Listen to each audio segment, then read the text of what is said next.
Just real quick, Seamus, before we start with questions, I just want to say how proud I am of Sam Griesel for hosting the blood drive today at the stadium, and for what he went through a couple years ago with the ulcer, and basically his life was saved with a blood transfusion. I've been through 2 of them and lost almost half my blood in my first open heart surgery back in '05, and it saved my life as well. So the awareness that he is bringing for this cause is very commendable. Just Sam continues to do things that make everybody around him and everybody in this state, everybody that's affiliated with this university, proud to be a Husker. So, just really proud of Sam for everything that he's doing to raise awareness for a great cause.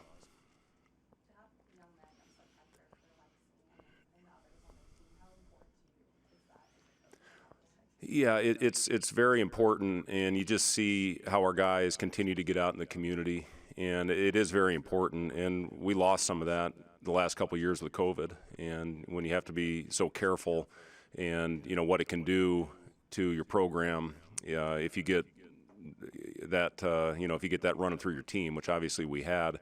So what our guys have done, and Derek Walker, a lot of them do it behind the scenes, and they're not looking for the glory of, hey, I'm getting out here, that's why I'm doing it. They're doing it because they genuinely care, and they genuinely know how big of a difference it makes to get out there and understand that they're role models in this community.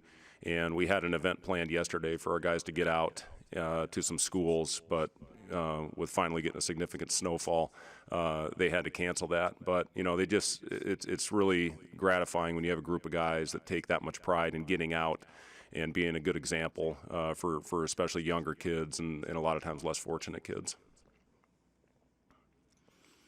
How useful has in a few days of extra days of prep time been after I thought it made us really sloppy today, to be honest with you. Generally that happens. I mean, been around this thing long enough. A lot of times after one day you come out and you're a little bit sloppy. When you have 2 days off, which we had to do by rule, we were throwing it all over the place today, and if we do that on Sunday, that's not going to be a recipe for a victory. So, gave us a good opportunity to jump them and get on them and get them focused. We got a huge day tomorrow, 2 more days of prep, and hopefully clean some things up. Tomorrow, this team obviously in Maryland is playing as well as anybody, not only in our league but in the country right now. And that run they went on in the second half against Purdue, that's pretty hard to do. And they, open up a 20-point lead at one point on the number 3 team in the country. So we know that I think it's a team that's won 7 out of 8. And if we turn the ball over like we did at Maryland, it has a chance to be an ugly afternoon. If we take care of it and we have smart attack, pretty similar, I guess, to what we just saw at Rutgers, we're going to have a good chance in this one. But, there's a lot at stake, obviously, for our team right now. And we just have to continue to go out and play for each other, play the right way, and value every possession. That's going to be a huge key in the game on Sunday afternoon.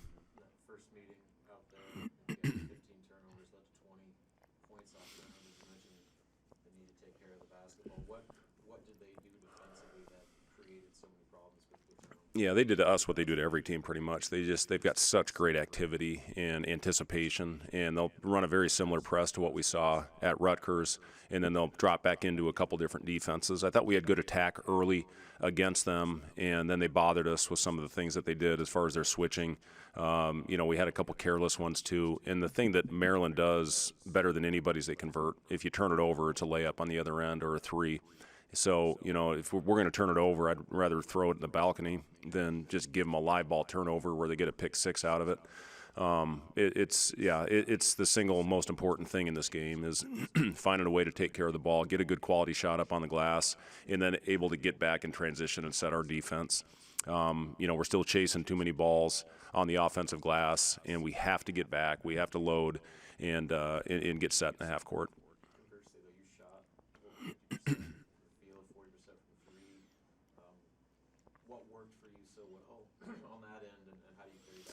Yeah, I mean, we've been in a pretty good rhythm offensively, and we just need to keep doing the same things that are getting us quality looks. The one thing in a few of those games, we've had our percentages have been really good lately.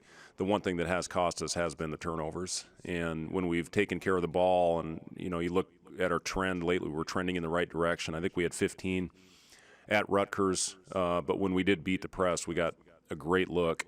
and the turnovers didn't lead to baskets against Rutgers. So it's just a matter of continuing to do the things. The movement's been really good.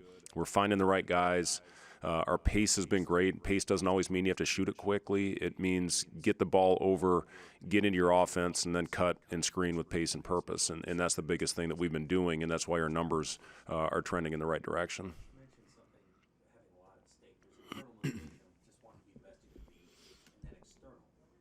Do you allow yourself to talk to this team about what they might be able to do toward the end of the Big Ten race, going to the postseason? What conversations do you have? Yeah, I don't think I have to have those conversations with the guys. They know what's at stake. They know the quality of basketball that we're playing right now.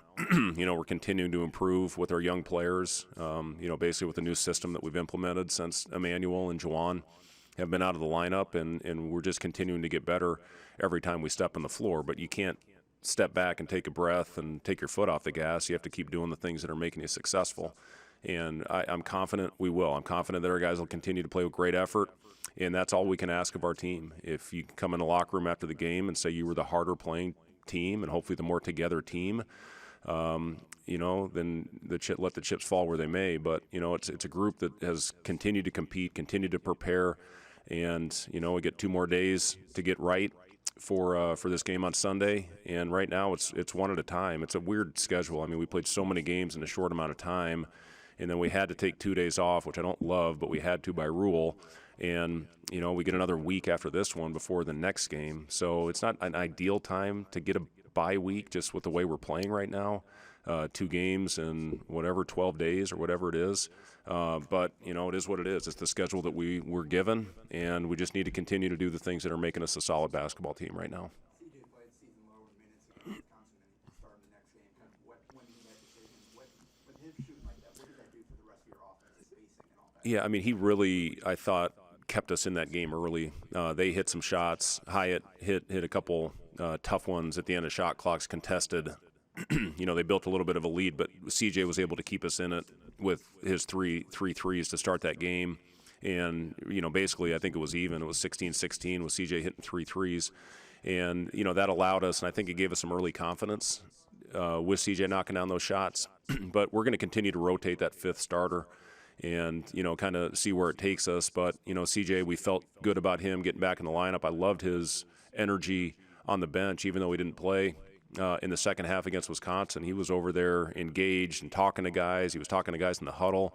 And that's what it's all about. And that's what this team has been really good at. Whatever their role is, they've accepted it, and they've thrived in it. So, CJ to not play in a half to go into a starting role and be as key as anybody on the floor the other night, it just, I think, shows you everything or tells you everything you need to know about this group.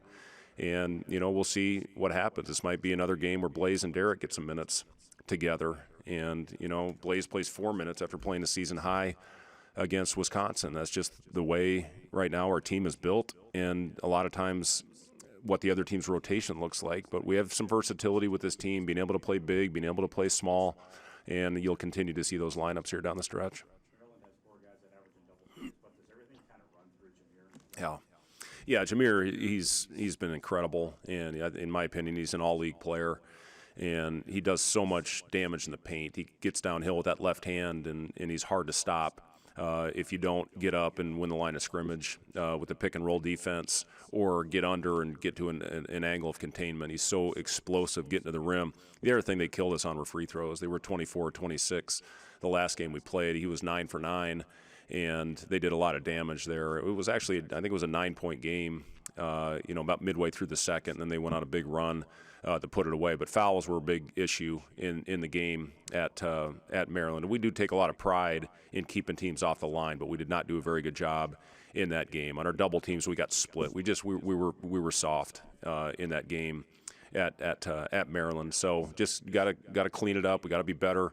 And that was still pretty recently when our guys had gone down, so we were still learning each other, I think.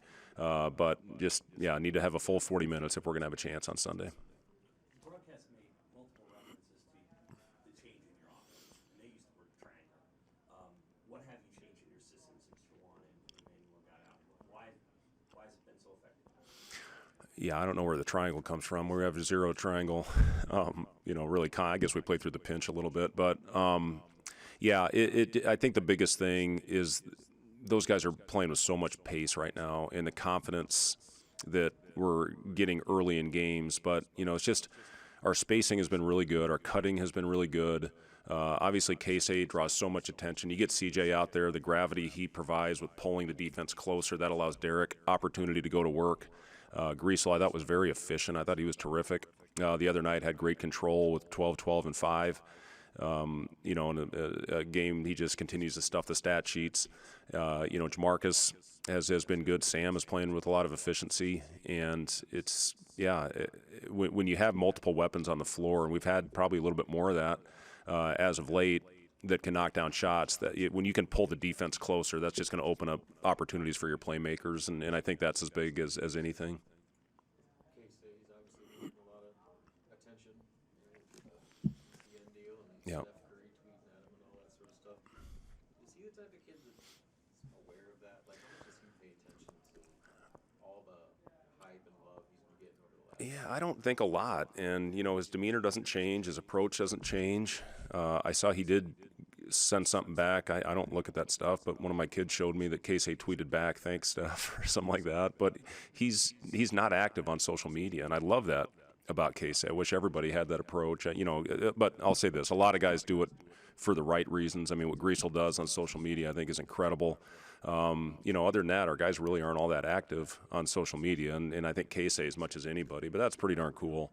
I know that's his idol. When you got your idol sending a direct message to you, I don't know, is that a direct message? Probably not. At him. Quote tweet?